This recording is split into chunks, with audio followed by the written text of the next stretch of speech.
Bom dia, igreja, a graça e a paz a todos, amém? Que sejam todos bem-vindos à nossa escola dominical nessa manhã de domingo. Hoje nós vamos estudar a lição de número 6 da nossa revista. E ela tem como título, qual é o problema com esse mundo? Na semana passada, a nossa lição ela ficou focada sobre a necessidade de nós andarmos na luz, né? O que nós poderíamos resumir de uma maneira simplificada, que andar na luz é obedecer a Deus em todas as áreas da nossa vida, né? Na lição de hoje, nós vamos entender que nós temos uma escolha a fazer. Está diante de nós uma escolha, né? Ou nós seguimos a Deus de uma forma incondicional, ou seguimos os padrões que o mundo já estabeleceu, né? Hoje, então, nós vamos definir se nós estamos fazendo a vontade de Deus ou se nós estamos fazendo a nossa própria vontade. O versículo-chave da nossa lição, ele define muito bem essa ideia, né? 1 João, capítulo 2, versículo 15, ele diz assim: não ameis o mundo nem as coisas que há no mundo. Se alguém amar o mundo, o amor do Pai não está nele. Para nós entendermos a mensagem que João está tentando transmitir aos seus irmãos, nós precisamos ter em mente o que nós estudamos anteriormente, para nós entendermos qual é esse contexto que João estava vivendo. No início da carta de João, nós podemos entender, podemos ver, né, João defendendo a divindade de Jesus Cristo, que estava sendo questionada ali pelos falsos mestres, né, vindo dos judaizantes e dos gnosticismos, né, que estavam tentando introduzir ali costumes e heresias dentro da doutrina dos apóstolos. João tinha toda a autoridade para afirmar que Jesus era o Cristo, que Jesus era o Messias, porque João ele conviveu com Jesus desde o início do seu ministério. João participou ali dos sinais, das maravilhas e dos milagres que Jesus operou. Então João tinha essa autoridade espiritual. João também ele vai frisar que Jesus a autoridade de Jesus no mundo espiritual, né? Porque ele diz que somente em Jesus há perdão dos nossos pecados, né?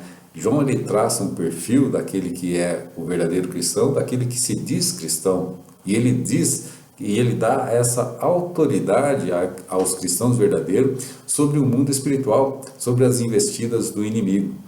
Então nós podemos ter aí uma ideia, né, até agora, do qual é esse contexto que João está vivendo. Mas a primeira coisa que nós precisamos definir nesse versículo-chave é o que João está querendo transmitir quando ele diz não ameis o mundo e nem o que há nesse mundo, né? Biblicamente, nós podemos definir o mundo de três formas. Primeiro, o mundo como sendo o universo criado por Deus, né? Todos nós sabemos que Deus criou o mundo, né? Lá em Atos capítulo 17, versículo 24, Paulo diz assim: o Deus que fez o mundo e tudo que nele existe, sendo ele Senhor do céu e da terra, não habita em santuário feito por mãos humanas. Outra forma também que nós podemos definir o mundo pode significar a humanidade, né? Quando Jesus enviou seu Filho para resgatar o homem, né, que havia se perdido e dar a oportunidade para que esse homem se reaproximasse. Ele não estava querendo resgatar o mundo físico, mas sim as pessoas que existiam no mundo. João, capítulo 3, versículo 16, ele deixa muito bem clara essa ideia. Ele diz assim: porque Deus amou o mundo de tal maneira que deu seu Filho unigênito para que todo aquele que nele crê não pereça, mas tenha a vida eterna.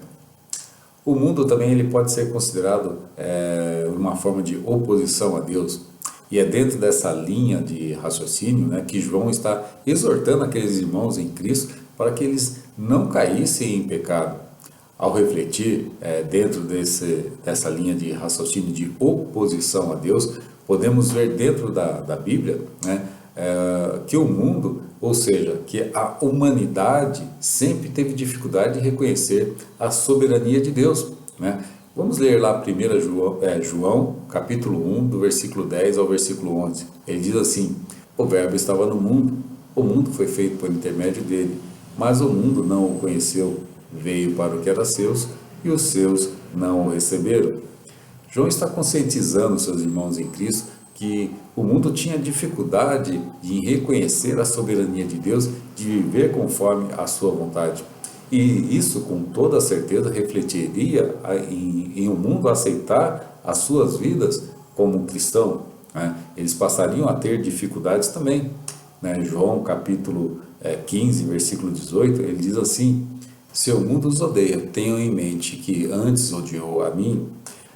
O mais importante, né, que João transmite a seus irmãos em Cristo, né, que embora sejamos incompreendidos, né, pela forma que nós vivemos, pela forma que nós falamos, ou pelo que agimos, ou por o que acreditamos, né, é a presença do Espírito Santo que nos ajuda a passar por essas dificuldades. É a presença do Espírito Santo que traz o refrigério diante de todas as perseguições, de todas as dificuldades, né?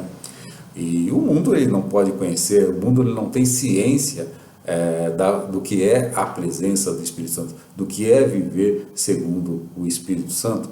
Lá em João capítulo 14, versículo 17, João nos dá essa ideia. Ele diz assim: o Espírito da verdade, o mundo não pode recebê-lo, porque não o vê nem o conhece, mas vocês o conhecem, pois ele vive com vocês e estará com vocês. Somente com a ajuda do Espírito Santo podemos suportar as tentações e as perseguições que nos sobrevêm. Somente com a ajuda, com a ação do Espírito Santo em nossa vida, podemos permanecer fiel diante de Deus. No versículo 16 de 1 João capítulo 2, nós vamos ver João alertando sobre as lutas que nós temos sobre a nossa própria carne, sobre as nossas próprias vontades, sobre as nossas próprias concupiscências, né?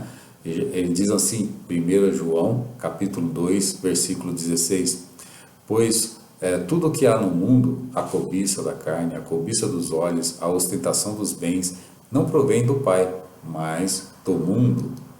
A nossa natureza humana, ela tem necessidades físicas e necessidades emocionais que precisam ser preenchidas, né? Precisamos, por exemplo, nos alimentar, nós precisamos comer, nós precisamos beber, né? Para que nós possamos sobreviver, né?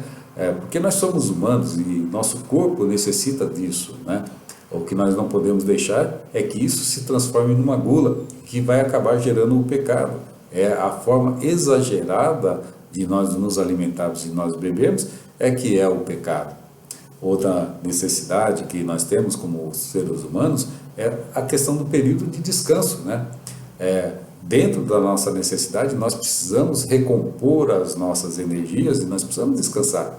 Não podemos deixar que esse descanso vire uma preguiça, uma desculpa para que nós possamos estar fazendo as outras coisas, as nossas necessidades, que é a nossa necessidade circular e as nossas necessidades espirituais.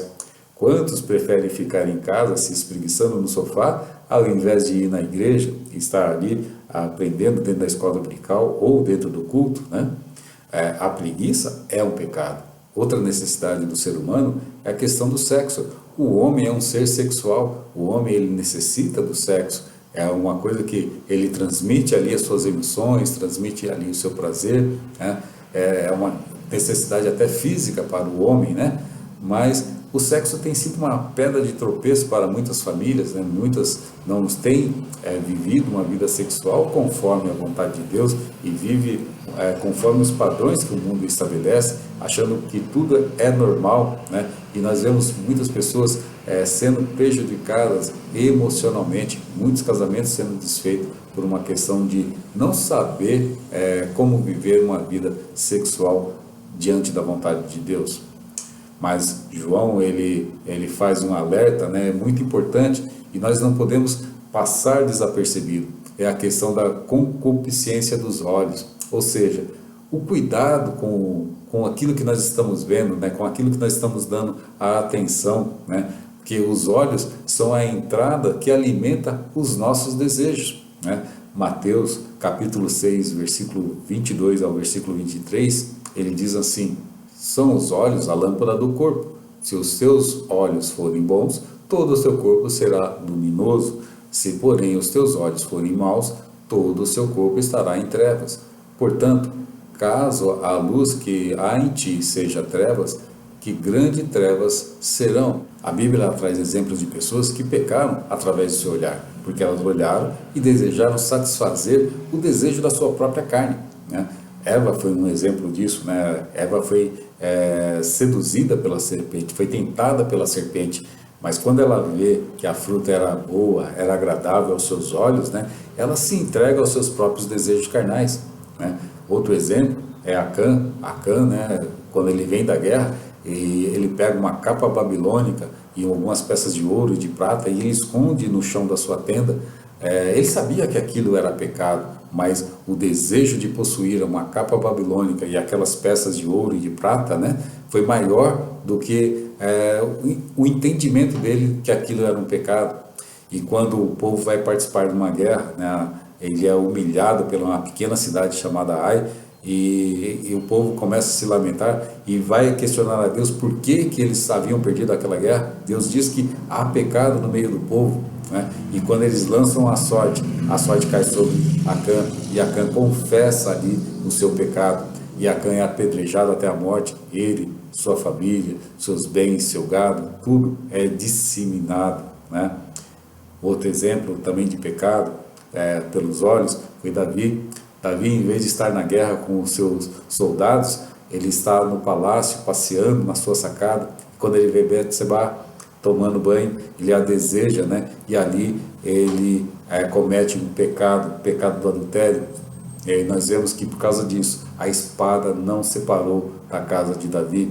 Deus perdoou, porque Davi era um homem segundo o seu coração, mas as consequências do pecado de Davi perdurou durante todo o seu reinado. Nós vemos, por isso que nós vemos o apóstolo Paulo, né, lá em 1 Coríntios capítulo 10, versículo 12, ele dizendo: assim, aquele que julga estar firme, cuide-se para que não caia. Devemos estar firme e vigilante com aquilo que nossos olhos estão vendo, com aquilo que nós estamos alimentando a nossa mente, com aquilo que nós estamos alimentando o nosso coração.